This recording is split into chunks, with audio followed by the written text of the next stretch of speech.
မင်္ဂလာပါပြည်သူခမညာဒီကနေ့တင်ဆက်ပေးမယ့်ဇာတ်လမ်းလေးကတော့1995ခုနှစ်မှာထွက်ရှိခဲ့ပြီးမြင်းသားဂျက်ကီချန်ကိုဟော်လီဝုဒ်အမေရိကန်ရုပ်ရှင်လောကထဲကိုပေါမမြောက်နဲ့တုံးစမ်းဝင်ရောက်စေခဲ့တဲ့ကဘာကျော်ဆက်ကားကြီးပဲဖြစ်ပါတယ်မြင်းသားဂျက်ကီချန်မြင်းသမီးအန်နီတမီဖရန်ယက်တို့ဖြစ်ပြီးတရိုင်တာရဲ့ဖတ်တလီတွန်တို့ပဲဖြစ်ပါတယ်ဒီစကားကြီးကတမန်ဟောင်ကောင်ကွန်ဖူကားတွေလိုစတူဒီယိုထဲမှာဇက်လန်းစင်တာမျိုးလုံးဝမဟုတ်ပဲအမေရိကန်နိုင်ငံနယူးယောက်မြို့ရဲ့လူမတ်အဆိုးဆုံးတို့နာမည်ကြီးနေတဲ့ဘရုံရက်ွက်ကြီးကိုနောက်ခံထားပြီးတွားရက်ကူးထားတာငယ်တော့ဘန်ကူးမရက်ကူးထားတာဆိုပေမဲ့ဇက်အိမ်ကတော့နယူးယောက်မှာပါဇက်လန်းထဲမှာဟောင်ကောင်ကနေဦးလေးဖြစ်သူရဲ့မင်္ဂလာဆောင်ကိုလာကူညီတဲ့ရဲကြီးခရောက်တယောက်အမေရိကန်မြေပေါ်ခြေချမိယုံပဲရှိသေးတယ်ရက်ွက်ထဲကကြောက်ကြက်ဆန်ကယ်လူမကိုင်းတွေရောဒေါ်လာတန်းချီတန်တဲ့စိန်တွေကိုလိုက်ရှာနေတဲ့နိုင်ငံတကာစိန်မောင်ကိုမာဖီးယားကန်ကျွေနဲ့ပါထိတ်တိုက်တိုးပြီးဝုံတန်းကျဲအသက်လူရမယ့်အခြေအနေကြီးကိုဆက်ရောက်သွားတာပေါ့မင်းသားကြီးဂျက်ကီချန်ရဲ့ထုံးစံတန်းတနတ်တွေပုံတွေကိုပဲအားကိုးတာမဟုတ်ပဲသူ့ဘေးနားမှာရှိနေတဲ့စတိုးတန်တွေကပစ္စည်းတွေဗီဒီယက်တုပ်တွေဒီကားတွေနောက်ဆုံးမြုပ်ထဲမှာဂုံးရင်နဲ့တန်မောင်းလို့ရမယ့်အိုဘာရဲ့ယင်ကြီးကိုပါဓာတ်နဲ့မွန်ပြီးတကူတော်ကွန်ဖူးပညာပေးမဲ့တကယ့်ကိုဦးလိုက်တဲလိုက်ရုပ်ရှင်ဆက်ကားကောင်းကြီးပဲဖြစ်ပါတယ်ကဲအာယုံပြောင်းစရာတွေကိုခဏပြေးဖယ်ပြီးဟောင်ကောင်ရဲကြီးခရောင်တယောက်အမေရိကန်လူမိုက်တွေကိုဘယ်လိုပုံလဲအောင်စော်မလဲဆိုတာဇာလန်အစအဆုံးဆက်လက်ခန်းစားပေးကြပါဦးခင်ဗျာဇာလန်မစခင်မှာကျွန်တော် channel ကို subscribe လုပ်ပြီးဘေးနားကခေါင်းလောင်းကိုနှိပ်ပေးဖို့တောင်းဆိုလိုက်ရပါတယ်ဒီစဉ်တင်ဆက်သူကတော့ကျွန်တော်ကောင်းတုံပဲဖြစ်ပါတယ်ငါရ JFKBP ဆိုင်ရာလေးစိတ်ကြီးကိုပတ်ပြနေတဲ့လျံဘောကနေ business time ဂျင်းဂျီလန်ဆာနဲ့ငါကြီးကြပြီးစင်လာတာကတော့ကျွန်တော်တို့ရဲ့မြင်းသားကြီးခရောင်းပေါ့ဒီကောင်ကဟောင်ကောင်မှာတော့ရိုးရဲမဟုတ်ဘူးလူမတ်ဆိုဖြင်းတုံအောင်ဆိုတဲ့ကွန်ဖူးတိတ်ကျဲရရရှိကြီးသူလေးစိတ်ထွက်ကိုရောက်တော့လာကြုံနေတဲ့သူဦးလေးဗီနဲ့တွေ့ရောဦးလေးဗီကအမေရိကမှာအခြေချနေတာကြာပြီးဖြစ်တဲ့လူလေကြီးအဲ့ကောင်မြင်းဟောင်ကောင်ကနေငါစီတပတ်လောက်လာလဲပြီးတာတော်သေးတာပေါ့ဆိုပြီးဝမ်းသာရနှုတ်ဆက်ပြီးသူတို့နဲ့ရဦးလေးဗီရဲ့ကားပေါ်တဲ့မြို့ထဲကိုမောင်းလာခဲ့ကြတယ်လမ်းမှာခရောင်းကကားမှန်ချပြက်ပြေကိုငေးကြည့်နေတော့ကားကတဖြည်းဖြည်းနဲ့ယူရမောင်ဆုံးအဆိုးဆုံးတော့နာမည်ကြည့်နေတဲ့ဘလွန်းဆိုတဲ့လူမရက်ွက်ကြီးထဲဝင်သွားရောအဲ့ဒီရက်ွက်ကြီးထဲကရောက်တာနဲ့ပဝင်းကျင်ကပြောင်းလဲသွားတာပဲဗျလမ်းဘေးမှာလူမိုက်တွေကန်းဖွင့်နေတာနိုင်ရန်တွေကရဖီတီတွေမှုတ်ထားတာလမ်းသားလမ်းလာတွေကလည်းတကယ့်ကိုကြောက်ကြက်တွေခရောင်းကဟာဦးလေးဒီရက်ွက်ကြီးတွေကကြည့်ရတဲ့တကယ့်ကိုကြမ်းမဲ့ပုံပဲနော်လို့လမ်းပြောတော့ဦးလေးဗီကတပင်းချပြီးအေးဒါကြောင့်ငါပိုင်တဲ့ကုံစုဆိုင်ကိုအမြင်ရောက်ပြေးဖို့ပြင်နေတာပေါ့လို့ပြန်ပြောရှာတယ်အဲ့ဒီနောက်ဦးလေးဗီကခရောင်းကိုသူငားနေတဲ့တက်ခိုင်းချေကြီးထဲခေါ်သွားတယ်အင်းထဲရောက်တော့ဦးလေးဖြစ်သူကမြာဘူးလေးကန်ရဲ့အင်္ဂါမိသားစုဓာတ်ပုံဟောင်းတွေလိုက်ပြတာပေါ့အဲ့ဒီထဲမှာခရောင်းရဲ့ကွယ်လွန်သူအဖေဖြစ်သူရဲ့ဓာတ်ပုံလည်းပါတာပေါ့အဲ့ဒီလိုစကားပြောနေရမှခရောင်းရဲ့မျက်လုံးထဲကအခန်းတောင်မှာဖုံတွေတက်ပြီးထိကြံစွာရှိနေတဲ့တစ်သားရုပ်ထုကြီးတစ်ခုစီရောက်သွားတယ်အဲ့ဒါကတခြားမဟုတ်ဘူးဝမ်ချုံကွန်ဖူးချင်းနဲ့တစ်သားဓာတ်မြေရုပ်ကြီးပြဦးလေးဗီကဒီကောင်ကြီးကမြင့်ဖီပိုင်ခဲ့တာငါလည်းမကျင့်ဖြစ်တာကြာပြီလို့ပြောလိုက်ရုံပဲရှိသေးတယ်ဟောင်ကောင်ကကွန်ဖူးချန်ပီယံခရောင်းရဲ့သွေးတွေကစူပတ်လာပြီးလက်တွေရလာတော့တာပေါ့ခရောင်းကချက်ချင်းပဲအင်ဂျင်လက်ဆန်းလိုက်တစ်သားရုပ်ကြီးရှိဝင်ရပြီးဒုံဝုံဆိုပြီးဝင်းချိုးကွန်ဖူးကွက်တွေကိုတောက်လျှောက်ဆိုတော့တာပဲလက်ကွက်တွေကမြန်လုံးမျက်စိနဲ့တောင်မနှဲလိုက်ကြည့်နေရတယ်တစ်သားရုပ်ကြီးကိုတဖြည်းဖြည်းနဲ့တန်ထွက်အောင်စုပ်ပြတ်တတ်နေအောင်ကွန်ဖူးကွက်တွေထုတ်ပြနေတဲ့အချိန်ဘုံဆိုပြီးတကားပွင့်လာပြီးအခန်းတကူပြီးတက်ကလာထန်နဲ့ကောင်လေးတယောက်လိတ်ဝင်လာတယ်သူကတော့အိမ်နာချင်းကောင်လေးဒန်နီတဲ့ဒန်နီကခရောင်းရမှတ်စကွန်ဖူးပညာတွေကိုမြင်ပြီးဗဇက်ဟောင်းသားနဲ့မျက်လုံးကြီးတူးသွားတာပေါ့အကူကြီးကတကယ်စူပါဟီးရိုးပဲဆိုပြီးအကျူကြီးကျွေသွားရှာတယ်ဦးလေးဗီကလည်းခွင်ကောင်းရတော့တွေ့လားငါတူကဟောင်ကောင်မှာကွန်ပျူတာချန်ပီယံဟိန်းဆိုပြီးပခုံးလေးတော့မျက်လုံးလေးခရောင်းကစိတ်တဘောသားတူစင်တဲ့ကောင်ဆိုတော့မတန်ဆွားဖြစ်နေတဲ့ဒန်နီကိုကြည့်ပြီးတနာသွားတယ်ဒါနဲ့သူဟောင်ကောင်ကနေယူလာတဲ့သူ့ရဲ့အသေးဆွဲလက်ကန်ကိန်းဆက်ဟောင်းလေးကိုဒန်နီကိုလက်ဆောင်ပြက်ပေးလိုက်ရောဒန်နီခမညာကိန်းဆက်လေးကိုဖတ်ပြီးပျော်လွန်းလို့မျက်ရည်တောင်ဝဲရှာတယ်အဲ့ဒီနောက်ခရောင်းနဲ့ဦးလေးဗီတို့ကဒန်နီကိုကြောင်ကားပေါ်လိုက်ပို့ပေးကြတယ်ကြောင်ကားထွက်သွားတော့ဦးလေးဗီကခရောင်းရဲ့ပကုံးကိုပုတ်ပြီးဒီကောင်လေးခမညာတင်နာစရာကောင်းတယ်ဗျာအမတယောက်ပဲရှိတာအဲ့ဒီအမကလည်းလေလွင့်ပြီးလူမဂိုင်းတွေနဲ့ပေါင်းပြီးသူ့မောင်လေးကိုအိမ်မှာတယောက်တည်းပြစ်ထားတာဆိုပြီးရင်နာဇက်အင်တွင်းရေးဆက်ကြောင်းကိုပြောပြရှာတယ်နောက်ရမနဲ့ကင်းလေးရောက်ရောဦးလေးဗီတယောက်ခရောင်းကိုခေါ်ပြီးသူ့ရဲ့စတိုးဆိုင်ကြီးစီထွက်လာခဲ့ကြတယ်ဆိုင်ကတော့ဗရုံရက်ကွက်ရဲ့လူမိုက်ရန်ကိုမခံနိုင်လို့တော်လို့ဆွေးပြတ်တက်နေပြီးစံပိတ်စံပြင်းလုံးရင်ရောင်းဖို့အသေးအတန်ပြင်းနေရတာပေါ့အဲ့ဒီအချိန်မှာပဲဒီဆိုင်ကိုဝယ်မဲ့ကစတမာဖြစ်တဲ့ဗီလိုင်ဆိုတဲ့စီးပွားရေးလုပ်ငန်းရှင်အမိုက်ဆမ်းမမတယောက်သူ့ရဲ့ရှင်းနေချူးနဲ့သူဆိုင်တဲ့ကိုပြင်ကော့နဲ့ရောက်လာပါလေရော ဦးလေးပြီးကလည်းလူလေကြီးဆိုတော့ဆိုင်ဝဲမဲဧည့်သည်ချောလာလေးကိုမြင်တာနဲ့မျက်လုံးတွေကရောင်တောက်ပြီးဒီဆိုင်ကနေရာကောင်းပြစီပွားရေးလို့တအားကောင်းတယ်ဆိုပြီးအစွမ်းကိုဖားပြီးစကားတွေအပြတ်သက်နေလို့တာပေါ့ပြီးတော့စာရုပ်ချုပ်ဖို့ဈေးစကားပြောဖို့အတွက်ဆိုင်တဲ့ကအခန်းကျဲတစ်ခုထဲကိုဤလိမ့်နဲ့ရှိနေချူကိုခေါ်သွားတယ်အဲ့ဒီအခန်းရဲ့ထူးခြားချက်ကဘာလဲဆိုတော့နေရာတစ်ခုလုံးကိုတစ်ဖက်မှန်နဲ့တတ်ထားတာဗျဆိုလိုတာကအထက်ကလူတွေအပြင်ကကောင်တာနဲ့ဆိုင်အယောင်ခိုင်းမတစ်ခုလုံးကိုအတိုင်းတိုင်းမြင်နေရပေမဲ့အပြင်ကကြည့်တဲ့လူကတော့ရိုးရိုးမှန်တင်မှန်ကြီးလို့ပဲမြင်ရတာကျွန်တော်တို့မြင်သားခရောင်းကဒီအကြောင်းကိုလုံးဝမသိရှာဘူးအထဲမှာဦးလေးပြီးတော့အသေးအတန်ဈေးစကားပြောနေတော့ခရောင်းတယောက်ဆိုင်တဲ့လျှောက်သွားရင်းနဲ့အဲ့ဒီမှန်ကြီးရှေ့ရောက်သွားရောမှန်တဲမှာသူ့ကိုယ်သူမြင်တော့ဝေါငါရုပ်ကလည်းတော်တော်မိုက်တာပဲဆိုပြီးမှန်ကြီးကိုကြည့်ပြီးချီကြဖြင်ကြွချက်သွားတွေဖော်ပြီး body တွေထိုင်ပြနေတော့တာပေါ့မနက်ကခန်းတဲ့ကထိုင်နေရင်ဤလိန်ကတော့စာချုပ်ကိုကြည့်နေရကနေမန်နေကခရောင်းရဲ့ဦးကြောင်ကြောင်ပုတ်ပေးမှုကိုမြင်ပြီးကြီးချင်းစိတ်ကိုမနှဲအောက်ထားရတယ်ဦးလေးပြီးနဲ့ရှင်းနေကတော့ကြောပေးထိုင်နေလို့ဘာဖြစ်မှန်းမသိဘူးဒါတင်ပေးလားဆိုတော့မဟုတ်သေးဘူးဗျမြင်းသားကမန်ကိုမျက်နှာကြီးတင်းကပ်ပြီးနှာခေါင်းပေးကဝက်ချံကိုအသေးအတန်မျက်နှာကြီးရှုံးမိပြီးညက်တော့တာပဲဒီမြင်ကွင်းကိုကတိမြင်နေရတဲ့ဤလိန်ခင်ဗျဇီးဆွေးနေရန်ကနေဘယ်လိုမှမအောက်နိုင်တော့ပဲဒါဟာနဲ့ဘိုက်အောက်အောင်အော်ကြီးလို့တာပေါ့ဤလိန်ကြီးရလွင်လို့မျက်ရည်တွေတောင်ထွက်လာပြီးဒီဆိုင်ကို20ကန်တုန်းထက်လျှော့ပေးဖို့ဆိုပြီးဈေးကိုထပ်နေပြစ်လိုက်တယ်ဦးလေးပြီးကလည်းစာမြန်ပြက်ချင်လို့ okay ပွဲကွဲလျှော့ပေးမယ်ဆိုပြီးသဘောတူလိုက်တာပေါ့စာချုပ်လည်းချုပ်ပြီးတော့ခရောင်းကအခန်းထဲဝင်လာတယ်အခန်းထဲရောက်တော့မှဟာဒီမန်ကအထဲကအပြင်ကိုအကုန်မြင်ရသလားဆိုတာတီးသွားပြီးရှက်လွန်းလို့မျက်နှာကြီးหนีရဲပြီးဦးကြောင်ကြောင်ပြီးသွားရှာတယ်ဤလိန်ကလည်းဝက်ချံညစ်နေတဲ့ကောင်လေးကိုအပိုင်ရသွားပြီးဆိုတော့ခဏနောက်ကြည့်တယ်နဲ့စားနောက်ပြီးစာချုပ်ကိုလက်မှတ်ထိုးလိုက်တယ်ဆိုင်ရောင်းရလို့ပျော်သွားတဲ့ဦးလေးပြီးကသူ့တငယ်ကြီးစတီဗင်စီကနေမင်္ဂလာဆောင်ပွဲခံဖို့အတွက်တကယ်စင်ခံကားအဖြူလန်ဆာဂျီဒီစီကိုပန်းငားခဲ့တယ်ပြီးတော့ဤလိန်နဲ့ရှင်းနေကိုပါနောက်ရက်လုံးမဲ့သူ့ရဲ့မင်္ဂလာဆောင်ကိုဖိတ်လိုက်တာပေါ့အဲ့ဒီညမှာပဲဘရွန်ရက်ကွက်ရဲ့ထုံးစံအတိုင်းစံကယ်လူမိုက်ကိုင်းတွေကညတန်းကောင်းညံကြီးစံကယ်ရင်တန်တွေတဝုံဝုံနဲ့လမ်းပေါ်မှာရန်ကားပြီးပေါင်းလာကြတယ်စူညံလွန်းလို့အိတ်နေတဲ့ခရောင်းကိုတောင်လန့်နိုးလာပြီးပြတင်းပေါက်ကိုပိတ်ဖို့ထလာခဲ့တယ်ပြတင်းပေါက်ကနေလမ်းကြည့်လိုက်တော့လမ်းပေါ်မှာစံကယ်လူမိုက်အုပ်စုနှစ်စုကတကယ်ကိုကြောက်ကြံ့နန်ဆိုရန်ဖြစ်ဖို့ထိတ်တက်သွင်းနေကြတာဗျအဲ့ဒီအထဲမှာလူမိုက်မနှစ်ယောက်ကစံကယ်တွေကိုအချိန်ပြည့်ပြင်းနဲ့ပြန်မောင်းပြီးလမ်းဘေးကကားတွေပေါ်ကိုစံကယ်နဲ့ခုန်တက်ပြီးစတန့်တွေထိုင်ပြနေကြတယ်ကြည်ရင်နဲ့အဲ့ဒီစံကယ်တဲ့ဈေးကဦးလေးပြီးငားလာတဲ့အကောင်စားကားဖြူကြီးပေါ်မှာတက်ကြိတ်တော့မဲ့အချိန်တွေရောက်လာရောခရောင်းကလန့်သွားပြီးဦးလေးထောက်အောင်ကားကြီးကိုသွားရွှေ့အောင်ဆိုပြီးအိပ်ပုတ်ဆိုးနေတဲ့ဦးလေးပြီးကိုအတင်းလှုပ်နှိုးပေမဲ့ဦးလေးကတော့ကဘာပြက်ရင်တောင်နှုံးမဲ့ပုံမရှိဘူးအချိန်မရှိတော့တာနဲ့ခရောင်းကိုတိုင်ဝရိုင်တာကနေတန်လီကအတိုင်အောက်ကိုအတင်းပြေးဆင်းသွားရတယ်လမ်းမပေါ်ရောက်တာနဲ့ခရောင်းကချက်ချင်းပဲအချိန်နဲ့မောင်းလာတဲ့လူမိုက်မိုက်ဆန်ကယ်ရှိကိုဝင်ပိတ်ပြီးလမ်းကြောင်းကိုဖြတ်ထားလိုက်တယ်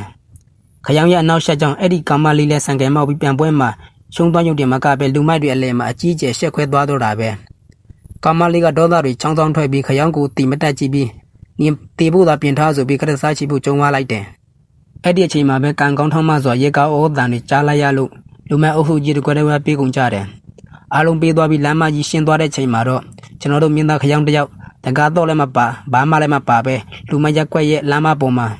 ဟဲ့လူတွေတကားဖွင့်အောင်ဖူပြီးအထီးကျန်စွာနဲ့ပြင်မှာတကားပိတ်မိကြံခရရှာတော့တယ်နောက်ရမနေ့ခင်းမှာတော့ဦးလေးပြီးရဲ့မင်္ဂလာဆောင်ပွဲကြီးကိုစီစီကကကျင်းပတာပေါ့ဆံဝယ်ထားတဲ့ဤလိန်ကလည်းရောက်လာတယ်ခရောင်းကလည်းဝတ်ဆိုအလန်းစားကြီးနဲ့ဤလိန်နာကတ်သွားပြီးမမဆိုင်တွက်ကုန်ယူပါတယ်ဗျာကျွန်တော်တို့ဒီမှာရှိတဲ့တပတ်အတွင်းဆိုင်မှာကူပေးမယ်လေဆိုပြီးလူပြူတိုးစတိုင်နဲ့သွားဖားတာပေါ့ဤလိန်ကလည်းဝက်ချန်ညစ်တုံးကကောင်လေးဆိုတော့ပြုံးစစ်စစ်နဲ့โอเคလေးလာကူညီဖို့ဆိုပြီးသဘောတူလိုက်တယ်နောက်ရမနေ့စောကြီးမှာတော့ဦးလေးပြီးနဲ့သူ့မိမတက်ကဟန်နီမွန်ထွက်ခွာသွားကြပြီးခရောင်းကိုတော့ပတ်စံနေနဲ့တက်ခန်းတော့အပ်ခဲ့တာပေါ့အဲ့ဒီနေ့မနေ့ကင်းသတင်းတွေမှာတော့မဟန်တန်တိတ်တဲ့ကျစိန်တက်ကြီးတစ်ခုအကြီးအကျယ်တမက်တက်ခံရကြောင်းသတင်းတွေတဝုံဝုံတက်နေချင်းပေါ့ဗျာခရောင်းတယောက်ဤလိန်ရဲ့စတိုးဆိုင်ကိုရောက်လာပြီးပုံမှန်တန်အလုပ်ကူလုပ်ပေးနေတော့ဘလုံးရက်ကွက်ရအဆိုးဆိုးဆန်ကယ်လူမကိုင်းတဲ့ကအန်ဂျလိုဆိုတဲ့ကောင်ဥဆောင်တဲ့ကြောက်ကြောက်အစုဆိုင်တဲ့ကိုရောက်လာပါလေရောကောင်တွေကဆန်တဲ့ဝင်လာတဲ့နဲ့လူလူသူလူမဟုတ်ဘူးဗျအန်ဂျလိုဆိုတဲ့ကောင်ကစင်ပေါ်ကရက်ပလင်းတွေကိုဆွဲဖွင့်ပြီးအတင်းတော့ဝါလက်ဆက်ပြီးကညက်ကြီးကိုဟိုမှန်တစ်ဖက်မြင်ကြီးပေါ်မှာတောက်ကတ်နဲ့တကယ်ကိုအောက်တန်းကြကြတောင်းချနေတာပြီးတော့ဆန်ထဲမှာဈေးကြီးတဲ့ပစ္စည်းတွေကိုအိတ်ထဲထည့်ကောင်တာရတော့ချောကလက်တစ်ခုစာပဲပတ်စံပေးပြီးလျှစ်ဖို့လို့ရောချင်းဤလိန်ကတတိရှိနဲ့တားပြီးနင်ခိုးထားတဲ့ပစ္စည်းတွေအတွက်အကုန်ပြန်ပေးလို့ပြောတော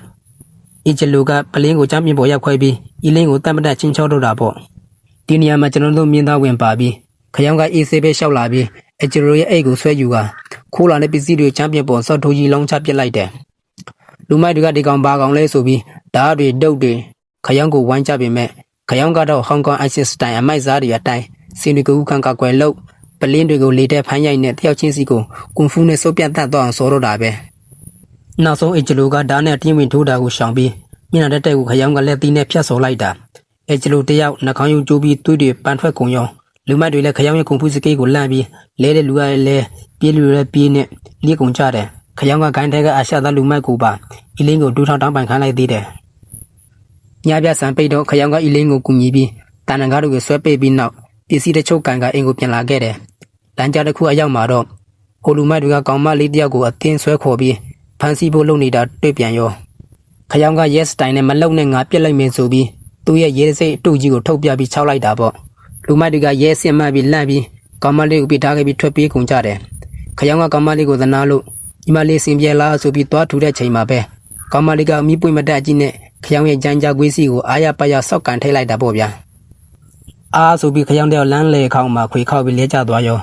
တေချာကြည့်လိုက်တော့မှအဲ့ဒီကောင်မလေးကတခြားသူမဟုတ်ဘူးဟိုနေ့ကကားပေါ်ဆန်ကယ်မောင်းလို့ခရောင်းဖြတ်ထားခဲ့တဲ့ဆန်ကယ်လူမိုက်မှဖြစ်နေတာကိုသူမကနေငေါ့ပြန်ပွဲရွှွန့်အောင်လုပ်ခဲ့တယ်မလားဆိုပြီးလောင်ရီပြီးထွက်ပေးသွားတယ်ခရောင်းကွေးစီအောက်လဲကျနေတဲ့အချိန်မှာပဲမောင်ထုထဲကနေဒုတ်တွေတန်တွေကင်ထားတဲ့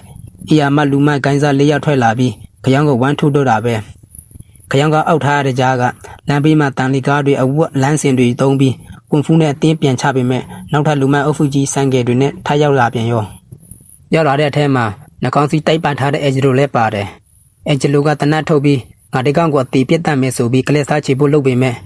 ဂိုင်းကောင်းဆောင်သူနီကတနတ်ကိုပုတ်ချလိုက်ပြီးမပြစ်နဲ့တနတ်ပြင်းပြင်းစရာကြီးဒီကောင်ကိုလမ်းကြတဲ့ညက်ပြီးဝမ်းထုတ်ပြီးပျော်ပွဲစားကြမယ်ဆိုပြီးအမိတ်ပေးလိုက်တယ်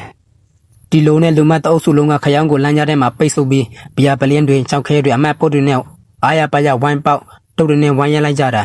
ကျွန်တော်တို့မင်းသားခမရဘယ်လိုမှမဟုတ်ခနိုင်တော့ပဲနိုင်ရနာမှာကပ်ပြီးမျက်နှာကိုလက်နဲ့ကာတန်ရံပရဘောနဲ့လဲကျသွားရှာတယ်အဲဂျလူကစိတ်နနာနဲ့တနတ်နဲ့ထပ်ပြဖို့လှုပ်ဂန်တွေကမင်းကလေးတွေကတားတာကိုတားတိုင်းမင်းကလေးကိုပါရပြစ်လိုက်သေးတယ်နောက်ဆုံးတော့လူမတ်တွေလည်းခရောင်းကိုသွေးအိမ်ထဲမှာစုပ်ပြတ်တတ်နေအောင်ဖြစ်ထားခဲ့ပြီးကြီးမောကထွက်ခွာသွားပါတော့တယ်ခရောင်းကိုလမ်းကြတဲ့သွေးအိမ်ထဲပြစ်ထားခဲ့ပြီးနောက်ဟိုလူမမလေးနက်စီတယောက်အိမ်ပြန်လာခဲ့တယ်အိမ်ထဲရောက်တော့ဘိန်းတကလာထန်နဲ့မောင်လေးဒန်နီကစောင့်နေတာပေါ့ဒန်နီကသူ့အမကိုမြင်တာနဲ့စိတ်ဆိုးမှန်ဆိုးနဲ့ရန်တွေ့တော့တာပဲမြင်းကအမေတာပြန်မှလေလွင့်ပြီးလူမိုက်တွေနေပဲချိန်ဖြုံးနေတာဟိုဘက်ခန်းကကိုကြီးတယောက်ကငါ့ကိုခင်းစက်တောင်ပြီးသေးတယ်မင်းကတော့ငါ့အတွက်ကလာထန်ဖက်လေးတောင်အသက်မဝေပေးဘူးဆိုပြီးငိုပြောတော့တာပေါ့နန်စီလည်းမောင်လေးစကားကြောက်ရင်တည်းစုပ်သွားပြီးနောင်တရသွားရှာတယ်သူမကမောင်လေးမမတောင်းပန်ပါတယ်မမပြင်ပမယ်ဆိုပြီးကြိတ်တွေပြေးပြီးနောက်အပြင်ထွက်ဖို့တကားဖွင့်လိုက်တဲ့အချိန်အင်းရှိကဝေမြတုံးတဲ့တင်းကြံလမ်းမှာသွေးတန်ရင်ရင်နဲ့လဲကျနေတဲ့ခရောင်းကိုဝုန်းနေတွေ့လိုက်ရရောဒန်နီကလည်းကြမ်းတောက်တွေနဲ့အတင်းထွက်လာပြီးဟာတန်ကားကိုကိစ္စပြတဲ့ကူကြီးပဲလို့အော်တော့မှနန်စီတယောက်လမ်းဖြတ်သွားပြီးမောင်လေးမသိအောင်သူကိုယ်တိုင်လမ်းကြားထဲမှာလူမတ်တွေနဲ့ပေါင်းပြီးပွင့်ထုခိုင်းခဲ့တဲ့ကောင်ကသူ့မောင်လေးရဲ့ကြည့်ရင်ဖြစ်နေတာကိုဒါနဲ့နန်စီလည်းအပြစ်မကင်းစိနဲ့ခရောင်းကိုအိမ်ထဲအတင်းသွင်းပြီးအဝတ်စွာတွေလဲပေးပြီးတန်ရာတွေကိုတေချာဆေးထက်ပါတီစီပေးလိုက်ရတယ်နောက်ရမနေ့ခရောင်းနိုးလာတော့နန်စီကကြောင်းသွန်းနေပြီးဒန်နီကဘေးမှာထိုင်နေရင်အကိုကြီးတို့ဘယ်သူလောက်တာလဲလို့မေးတော့ခရောင်းကလူမတ်တအုပ်စုလုံးဝမ်းချတာကွာလို့ပြောပြတယ်ဒန်နီကကိုကြီးကိုငါမကဝက်လဲပေးပြီးဆေးတက်ပေးတာလို့ပြောတော့ခရောင်းလဲနန်စီပြင်ပေးခဲ့တဲ့မနေ့စာကိုစားပြီးကျေးဇူးတင်စကားပြောဖို့ရှာပေမဲ့မရှိတော့တာနဲ့အီလိန်ရဲ့စတိုးဆိုင်ကိုတွားဖို့ထွက်လာခဲ့တယ်ဒါပေမဲ့ဘရွန်ရကတဲ့ခြေထားမိတာနဲ့ကန်ဆိုးချင်တော့ကိုဆန်ကယ်လူမတ်တွေနဲ့လမ်းမှာထပ်တိုးရောဗျာလူမတ်တွေကဟော့ဗျာဟိုနေ့ကကောင်းမဲဆိုပြီးဆိုင်ကယ်တဝုံးဝုံးနဲ့ခရောင်းနောက်ကိုတောက်လျှောက်လိုက်လာမဲလိုက်တော့တာပဲခရောင်းနဲ့တန်ရပါရဘောနဲ့အသက်လူပေးရပြီးလမ်းဘေးကကော်ဖီဆိုင်နဲ့ဖြတ်ပြေးတော့လူမိုက်တွေကဆိုင်ကယ်တွေနဲ့ဆိုင်ထိအတင်းမောင်းဝင်ပြီးခုံတွေပိုစတာစာတန်းတွေကိုတိုက်ခိုက်ပစ်ကြတယ်။ခရောင်လဲပြင်းရင်လွှားရင်နဲ့လမ်းကြားတစ်ခုကတန်စကားကိုကြော်ပြီးကားပါကင်ကွင်းကြီးတဲ့ပြေးဝင်ရတယ်။လူမိုက်တွေကလည်းပါကင်ကွင်းထဲအထိဆိုင်ကယ်တွေနဲ့ဝုန်းတန်းကျဲလိုက်လာတာပေါ့။ခရောင်ကပါကင်ကွင်းအထက်တွေပေါ်ပြစ်တဲ့ရင်နဲ့နရန်တောက်မှာပုံပြီးလိုက်လာတဲ့လူမိုက်2ယောက်ကိုဆိုင်ကယ်ပေါ်ကနေကန်ချပစ်လိုက်တယ်။ဒါပေမဲ့နောက်ထပ်လူမိုက်6ယောက်ကထပ်ပြီးပိတ်ဆို့လာပြန်ရောနောက်ဆုံးကားပါကင်ရပေါ်ဆုံးထိုက်ဤကူကန်နားမှာခရောင်းတဲ့လမ်းပိတ်သွားပြီးလျံနားမှာကမ်းမိသွားတယ်ပြေးစရာလမ်းမရှိတော့တဲ့အဆုံးခရောင်းကတကက်စပါတန်းလိုမျိုးတိုက်ရက်ပြင်ပြနယံကကွန်ကရစ်တုံးတွေကိုတွဲကပ်ပြီးအပေါ်တက်ခမှုပေါ်ထိအသက်လူပြီးတက်ပြေးတော့တာပေါ့ခမှုပေါ်ရတော့မိဘုံပြန်တွေအပြစ်တင်ထားတဲ့ဘန်ကားဖြူကြီးတစ်စီတွေးလိုက်လို့ ခရောင်ကအထဲကိုဝင်ပုံပြီးကားသမားကိုငါကမပြောနဲ့လို့အသေးအတန်တောင်းမှပေမဲ့အဲ့ဒီကားသမားကလူမတွေရောက်လာတာနဲ့ကားထဲကထွက်ပြေးပြီးဟိုမှာကားထဲမှာဆိုပြီးလက်ညှိုးထိုးပြပြီးတစ္ဆာဖောက်လိုက်ရောလူမတွေကတောင်းကြပြီးမြင်းမထွက်လာရင်ဒီကားကိုခေါမိုးဘော်ကနေအောက်ကိုတွန်းချမယ်ဆိုပြီးကားကြီးကိုခေါမိုးစွန်းအထိအတင်းတွန်းချပစ်လိုက်ကြတယ်ကားကြီးလီထဲဝဲပြီးအောက်ကိုပြုတ်ကျသွားတဲ့လက်တစ်ပြက်ဆက်ကပ်ပိုင်းမှာပဲခရောင်ကကားရဲ့အမိုးပွင့်ကနေအပေါ်ကိုအားကုန်ယုံပြီးခုံထွက်လိုက်လို့ကန်ကောင်းထောင်းမောက်စွာခေါမိုးစွန်းမှာကတ်ကြံခဲ့ပြီးပန်ကားကြီးကတော့အောက်ကလမ်းမပေါ်ကိုဝုန်းဆိုပြီးဝက်ကွဲကျွေးမသွားတော့တာပေါ့ဒါပေမဲ့လူမိုက်တွေကခရောင်ခေါမိုးပေါ်မှာကြံခဲ့တဲ့ကောင်မြင်သွားပြန်ရောခရောင်လည်းအတင်းပြေးရင်းနဲ့တိုက်အမိုးစွန်းရောက်သွားတယ်ဘေးမှာကမီတာအဝေးကြီးကွာတဲ့အခြားတိုက်တစ်လုံးပဲရှိတယ်အနောက်ကနေနှကောင်စီးတိုက်ပတ်ထားတဲ့အဲဂျလိုကအနာကလာပြီးဟဲ့ကောင်မင်းလို့ချင်ငါရဲ့ဖြင်းညင်းကြီးကိုနမ်းမလားဒီကနေခုံချမလားဆိုပြီးစိတ်တစဆန်ဆန်လောင်ပြန်တော့တာပေါ့ခရောင်ကလည်းခီးတဲ့ရဲမဟုတ်ဘူးဗျဘေးကကားစီရဲ့အရှိကြီးဖြစ်တဲ့အင်တာနက်တန်တန်ကိုဆွဲဖြုတ်ပြီးဖျန်းဆိုပြီးအဂျလိုရဲ့မျက်နှာနဲ့ဘော်ဒီကိုအုံကျွတ်အသက်ကုန်လွှဲရပစ်လိုက်တာပေါ့အဂျလိုတယောက်လည်းနာလုံးလို့အော်ဟစ်ပြီးလူးလိမ့်နေတဲ့ချိန်မှာကျန်တဲ့လူမိုက်တွေကကြည်ပြီးသားဟာနဲ့ရီမောနေကြတယ်အဲ့ဒီအချိန်ကိုခွင်းကောင်းကြူပြီးခရောင်ကတန်တန်ကိုလူမိုက်တွေစီဝဲပေါက်လိုက်ပြီးတိုက်အမှုစွန်းကနေဟိုဘက်တိုက်ကိုအားရပါရအရှိန်ဟုန်နဲ့လီထဲမှာဝဲပြီးအသက်လူအေယာမခုံကူးမှုကြီးကိုလှုပ်လိုက်ပါလေရောခရောင်တရဟိုဘက်တိုက်ရဲ့ဝရန်တာတန်နေကားပေါ်ကိုဒေါဝနဲ့လက်နဲ့လမ်းချိတ်ပြီးအသေးအတန်လဲကျသွားပေမဲ့လူမြောက်သွားခဲ့တယ်အောက်မှာရေကားအိုးတန်တွေကြားရလာလို့လူမိုက်တွေလည်းခေါမိုးပေါ်ကနေထွက်ပြေးကြပြီးခရောင်နဲ့တန်ရာတွေကြားကနေတန်လီကားအတိုင်းအောက်ကိုဆင်းပြီးထွက်ပြေးလွတ်မြောက်သွားခဲ့ပါတော့တယ်ဇလန်ကဒီနီယာမှာတင်ကာရာကနောက်ွယ်ကလူမအစ်စ်တွေပေါ်လာပြီးဗျမြို့ထဲကတခြားတနေရာမှာအမေရိကဝတ်ဆိုအမဲတွေနဲ့တကက်စီးပွားရေးသမားလို့လူသားသမားလို့ဒိတ်ကျဲစိန်မောင်ခိုကိုင်းကြီးကလူကြီးတွေဟာတရားမဝင်လူရက်လာတဲ့ဒေါ်လာတန်းချီတန်တဲ့စိန်တွေကိုလာဝယ်တဲ့အပေးယူအမောင်ပွဲတစ်ခုလုပ်နေကြတာပေါ့အဲ့ဒီအချိန်မှာပဲကားပါကွင်းကနေမြင်းသားကိုမမိပဲဒေါသထွက်ပြီးပြန်လာတဲ့အိုဆန်ကယ်လူမဲအုပ်စုဟာလမ်းပေါ်မှာဆန်ကယ်တွေကိုရန်ကားပြီးမောင်းလာကြတယ်ကန်ဆိုးချင်တော့အဲ့ဒီစိန်ဝယ်တဲ့သူတွေစီးလာတဲ့လီမိုဇင်ကားကြီးနဲ့စိန်ရောင်းတဲ့သူတွေရဲ့ကားဟာလမ်းလေခေါင်မှာအပြင်းထန်ဝုန်းနဲ့အချိန်ပြင်းမတော်တဆတမ်းမိကြပါလေရောကားနဲ့စီးလုံးဆွဲကျိတ်မိပြီးစတိုးဆန်တဲ့ဆန်ရဲ့မှန်တွေကိုပါဝင်တက်ပစ်လိုက်တာအဲ့ဒီအကွက်ကိုလမ်းပေါ်ကဆန်ကယ်လူမဲအဂျလူကကွက်တိမြင်သွားတာပေါ့သူကဟောတာအခွင့်ရေးပဲဆိုပြီးကားတမ်းမှုဖြစ်ပြီးတတိလက်နေတဲ့စိန်ရောင်းသူတွေရဲ့ကားပေါ်ကိုဒေါ်လာတန်းချီတန်တဲ့စိန်တွေပြည့်ထည့်ထားတဲ့တစ်တာအမဲကြီးကိုဆွဲလူပြီးခြေဦးတက်ရပြေးတော့တာပဲစိန်ဝဲမဲ့ဝတ်စုံနဲ့ဂိုင်းစတာတွေကားထက်ကထွက်လာတော့တစ်တာကြီးပါသွားပြီဆိုတာသိပြီးတနတ်တွေထုတ်လမ်းမလေခေါင်မှာတင်လက်ပြက်ပုံးတွေနဲ့ပါဖောက်ပြီးအဂျလိုနာကိုအညူအတိန်နဲ့တောက်လျှောက်လိုက်ပြတော့တာပေါ့အဲ့ဒီအချိန်မှာကျွန်တော်တို့မြင်းသားခရောင်ကကောင်လေးဒန်နီကိုပြီးတက်ကလန်ထိုင်နဲ့အပြင်မှာလိုက်ပို့ပြီးအိမ်ပြန်ခေါ်လာတဲ့အချိန်နဲ့ကွက်တီတူးလေရောတနတ်တန်တွေကြားခရောင်ကဒန်နီကိုချီပြီးဘေးကတက်ခန်းတိုက်ကားကြတဲ့ဝင်ပုံးလိုက်ရတယ်အဂျလိုကစိန်မခုံသမားတွေတနတ်နဲ့အတင်းလက်ပစ်နေတာမြင်တော့လမ်းဖြန့်သွားပြီးပြေးရင်လွှားရင်နဲ့ဒန်နီတို့တက်ခန်းလီကားတောက်ထဲဝင်ပုံးတယ်လေကားပေါ်မှာဒန်နီနဲ့ဘိန်းတက်ကလာထိုင်ကြီးခြံခဲ့တာကိုမြင်တော့အဂျလိုကညံနဲ့ထုတ်လိုက်တာပေါ့သူကတစ်တာကိုဖွင့်အထက်ကစိန်တို့ကိုအကုန်ဆွဲထုတ်ပြီးဒန်နီရဲ့ကလာထန်ထဲကိုစုပ်ပြတ်တတ်နေတဲ့ကလာထန်ဖက်ဟောင်းကြီးထဲကိုအတင်းထိုးထည့်ပြီးဝက်ပြက်လိုက်တယ်ဗျာဝက်ပြီးတာနဲ့စိန်မောင်ခိုသမားတွေကတနတ်တွေနဲ့ရောက်လာပြီးအဂျလိုကိုနိုင်ရမကတ်တနတ်နဲ့ထောက်ပြီးတကုံလို့အသေးအတန်ရှာဖွေတော့တာပေါ့ဒါပေမဲ့အဂျလိုကိုင်းလာတဲ့တစ်တာအမဲကြီးကအလွတ်ကြီးဖြစ်နေပြီးစိန်တွေကကလာထန်ဖက်ထဲရောက်နေတော့ဘာမှရှာမတွေ့ဘူးအဲ့ဒီချိန်မှာပဲရဲကအော်တန်နဲ့တဝုံနဲ့ရောက်လာလို့စိန်မောင်ခိုသမားတွေလည်းတနတ်တွေကိုဖျက်ချပြီးရဲတွေလက်ထက်ဖမ်းခံလိုက်ရတယ်အန်ဂျလိုလည်းအလစ်မှတင်ရဲတွေရဲ့ဖမ်းဆီးခြင်းကိုခံလိုက်ရတာပေါ့ရဲတွေကောင်းတွေကိုဖမ်းခေါ်သွားတော့မှခရောင်ကဒန်နီကိုချီပြီးအိမ်ထဲကိုပြန်ပို့ပေးတယ်ဒီကရင်ကလည်းထန်ကြီးကိုပါတပါတဲ့ဆွဲယူလာတာပေါ့အိမ်ထဲရောက်တော့အမဖြစ်သူနန်စီလည်းရှိနေပေမဲ့ခရောင်ကိုမျက်နှာမှာပြရဲပဲအခန်းထဲမှာပုံနေရှာတယ်ဒန်နီကခရောင်ကိုအကိုကြီးကျွန်တော်အမကလေရင်မယ်နဲ့မော်ဒယ်လောက်တာဗျအခုပဲခရီးကနေပြန်လာတာဆိုပြီးသူ့အမလူမိုက်မဆိုတာကိုဖုံးကွယ်ဖို့အသေးအတန်လိန်ပြောပြနေတာပေါ့အဲ့ဒီအချိန်မှာဒန်နီကခန်းထဲကကရထန်ဖက်အစ်စ်လေးကိုပြပြီးဒါငါအမဝယ်ပေးထားတဲ့အဖက်အစ်စ်လေးလှုပ်ကြွားတယ်ခရောင်ကလည်းသဘောကောင်းကောင်းနဲ့ဒါဆိုအစ်စ်လေးရအောင်ဆိုပြီးအဖက်အစ်စ်ကိုကရထန်ပေါ်တင်လိုက်ပြီးဟိုအဂျလိုစိန်တွေထည့်ထားတဲ့ကရထန်အဖက်အဟောင်းကြီးကိုတော့ဖုံးတွေပီနေလို့ဆိုပြီးခြေထောက်နဲ့ဘောင်းနဲ့ပိတ်ကန်လိုက်တာအဲ့ဒီဖက်ကြီးကစူပါအောက်လက်ဝင်သွားပြီးကြောက်ွယ်သွားတော့တာပေါ့အဲ့ဒီနောက်နန်စီတယောက်အခန်းထဲကထွက်လာတော့ခရောင်ကချက်ချင်းပဲအတိအမတ်ပြုတ်မိသွားတာပေါ့ ဟာညီမလေးနန်စီဟိုနေကဆိုပြီးပြောဖို့လို့တော့နန်စီကမျက်နှာကြီးညှိရဲပြီးတောင်းပန်တဲ့မျက်လုံးတွေနဲ့ကြည့်ရှာတယ်ခယောင်းကလည်းလူယောက်ျားပြီးဩဟိုနေကဓာတ်လေးကားမှစုံတဲ့ညီမလေးပဲအဆင်ပြေပါတယ်ဆိုပြီးအတိတ်ကအမုန်းတွေကိုအီစီပဲခွန်းလို့ပေးလိုက်တယ်ဇလန်ကရေစခန်းပဲရောက်သွားရောအဖမ်းခံရတဲ့စိန်မုံခုသမားတွေကအဆက်အသွယ်ကောင်းရှင်းနေကောင်းတွေရှိတော့ရေစခန်းကနေအမခံချက်ချင်းဘုံဘုံလေးပြန်လို့လာကြတယ်ရဲတွေကတက်တီပြဆာတနတ်မှလက်ပွေရလည်းမရှိစိန်ကြလည်းပြောင်းနေတော့ဘာမှလုပ်လို့မရဘူးအဲကျလို့ကိုလည်းရဲတွေကနောက်ွယ်ကဘာတွေရှိလဲသိချင်လို့ခြေရခံစောင့်ကြည့်ဖို့ဆိုပြီးတိုးပေးလိုက်တာပေါ့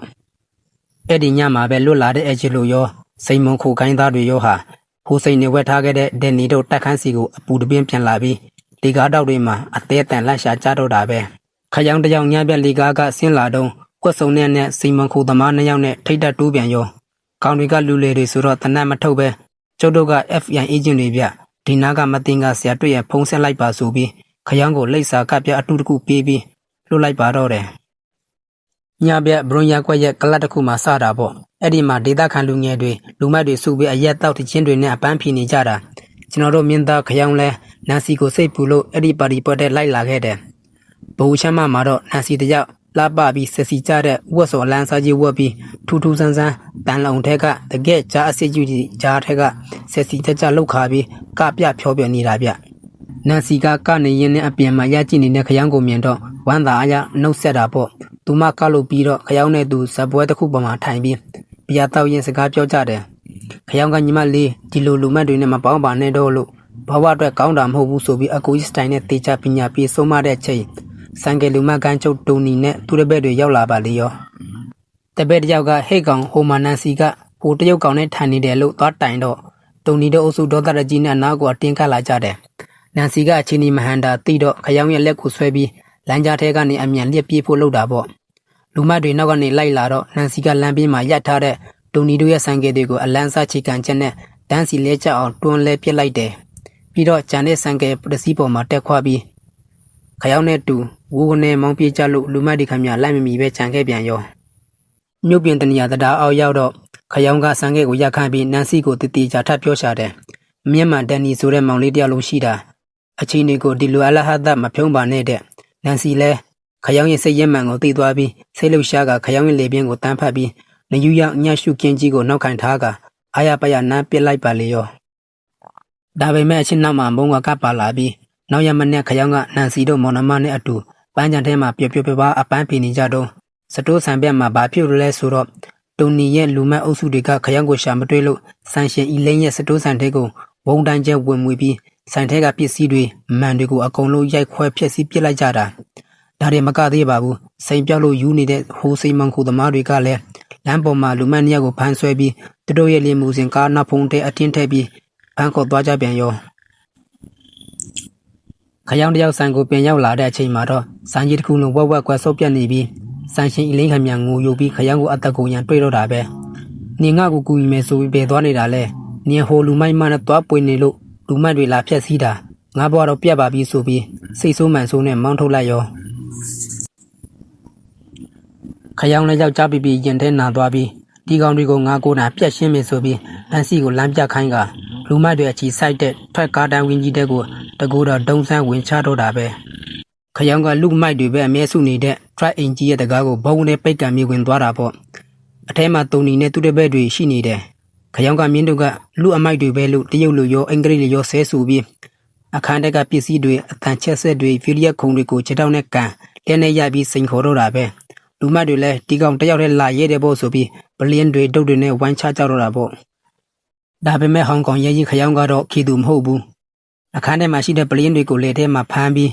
းပြန်ပေါက်ဗီဒီယိုတုတ်တွေနဲ့ရိုက်စကိတ်ရှော့စီးတဲ့တုတ်တွေနဲ့ဝမ်းထိုးလူမတ်အုပ်စုလုံးကိုစုပ်ပြတ်တတ်နေအောင်လူကိုယ်တော်ကွန်ဖူးပညာနဲ့ပညာပေးတော့တာပဲ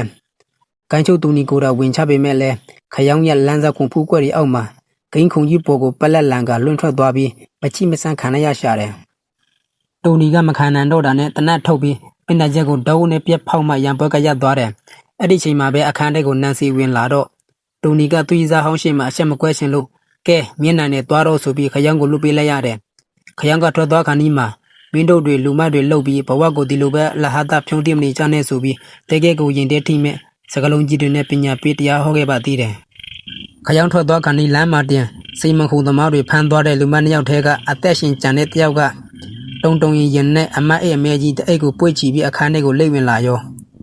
ာကောင်းကောင်းကိုယူပြီးကဲကြပါအောင်ဟိုဝတ်စုံနဲ့ကလက်စ်ကိုတစ်စားကျွေဆက်ထဲအရှင်လက်လက်ထိတ်ကျပစ်လိုက်ပြီးအိတ်ထဲမှာသူ့အသားစားတွေငါတို့တွေအဲ့ကျလိုခိုးလာတဲ့စိန်တွေကိုပြန်မပေးရင်အကလုံးဒီလိုတတ်ခံရလိုက်မယ်ဆိုပြီးအော်ငိုတို့တာပေါ့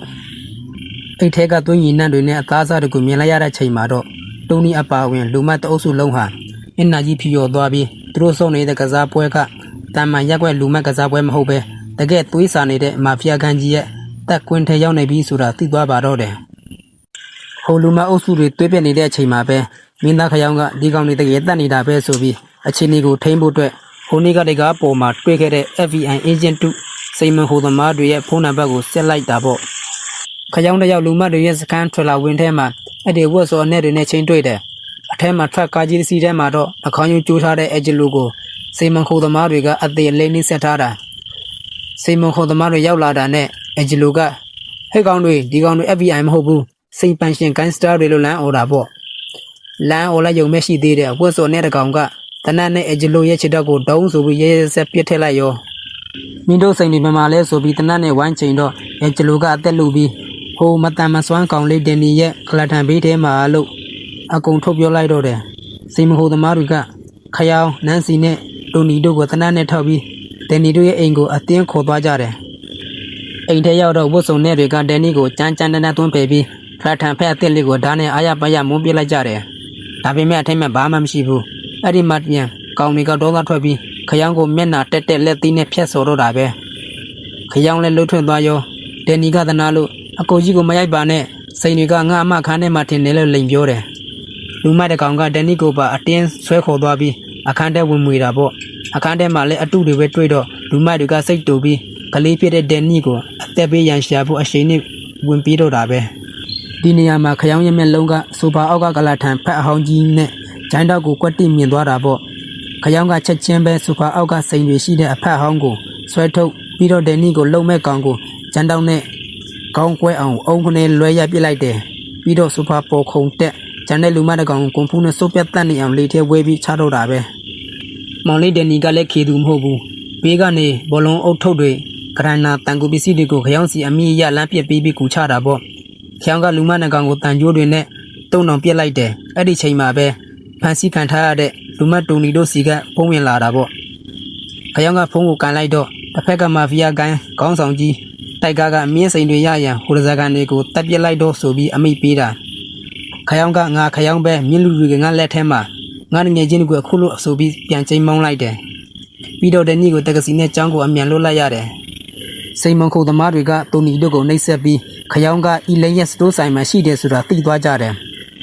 ခရောင်ကဆိုင်ကိုအမြန်ပြေးလာပြီးအီလိန်ကိုစိန်တွေကဒီမှာမရဲတွေကိုအကြောင်းကြားပြီးကောင်းတို့ကိုဖမ်းရအောင်ဆိုပြီးပြောနေတော့စိန်မခုသမားတွေကကာအကြီးကြီးနဲ့ရောက်လာပါလေရောကောင်တွေကဆိုင်ရဲ့တိုင်တွေကိုထရက်ကာကြီးနဲ့ချိတ်ပြီးဟူးနဲ့ဆွဲပြစ်လိုက်တာအီလင်းရဲ့စတိုးဆိုင်ကြီးတစ်ပြင်လုံးဝုန်းနဲ့ဆိုပြီးခရောင်တို့မစ္စည်းရှိမှတင်ဝက်ကွက်ပြူချပျက်စီးတော့တာပဲခရောင်နဲ့အီလင်းလည်းအမတ်ပုံကြားတဲ့ကနေမနေယုံထွက်ခဲ့ရတယ်ခရောင်ကရဲတွေကိုအကုန်တိုင်ပြီးရဲအသွင်ယူစိန်တလုံးထဲကိုကင်ကာတိုက်ကားရဲ့လူတွေနဲ့မြစ်စိတ်တစ်ခုမှသွားတွေ့တယ်ဒါပေမဲ့စီမံခုသမားတွေကပါတယ်ဗျခရောင်ရဲ့စံပြင်ကြားထဲမှာတတ်ထားတဲ့ရဲမန်ဂရိုဖုန်းကိုရှာတွေ့သွားပြီးဒီကောင်ကိုရောဟိုတဇကန်ကိုပါအကုန်တပ်ပစ်ဆိုပြီးအမိတ်ပေးလိုက်ရောရဲတွေနဲ့စီမံခုသမားတွေလမ်းပေါ်မှာတနတ်တန်တဝုံဝုံနဲ့စစ်ပွဲဖြစ်နေတဲ့အချိန်မှာပဲအချိန်နေမဟန်တော့တဲ့စီမံခုသမားတွေဟာကမ်းခြေမှာရှိတဲ့အများပြည်သူစီးတဲ့တကယ်အရာမှကိုကြီးနဲ့တွေ့